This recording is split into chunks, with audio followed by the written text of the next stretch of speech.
2024 চনটোক বিদায় দিবলৈ হ'ল আজি সেই শেষৰ দিনটিয়ে বাৰু ধুনীয়াকৈ স্কুল ওলালোঁ যিহেতু যাবই লাগিব এই ৰ'দ ছাতিও নাজানে আজি যে বছৰৰ শেষৰ দিন তুমি কি খাবা এতিয়া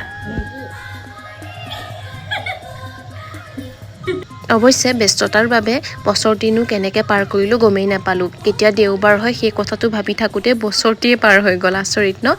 ছোৱালীজনীক বনাই দিয়া মেগীকণৰ পৰা মায়ে মোক অকণমান খুৱাই দিলেই যেনিবা তাতেনো ইমান বেয়া কমেণ্ট কৰিব লাগেনে আপোনালোকে বাৰু এয়া স্কুল গ'লোঁ বছৰটো শেষত আৰু ধৰি নাথাকোঁ আপোনালোকে এই বেয়া দেখিলে বেয়া কমেণ্ট দিব ভাল দেখিলে আকৌ মৰম দিব আপোনালোকৰ মৰমতেইতো মই আগবাঢ়ি আহিছোঁ আৰু এটা কথা 2025ত মই একদম থন ধৰি লৈছোঁ যে মই আপোনালোকৰ পৰা আৰু মৰম আদায় কৰিম মোৰ ভাল লগা সকলো কাম কৰিম আৰু ভুলবোৰ আপোনালোকে আঙুলিয়াই দিব বুলিও মই জানো আৰু এয়া দেখিছেনে আমি গাঁৱৰ সকলোৱে মিলি এইবাৰ বৰকচুৰে খানা খাইছোঁ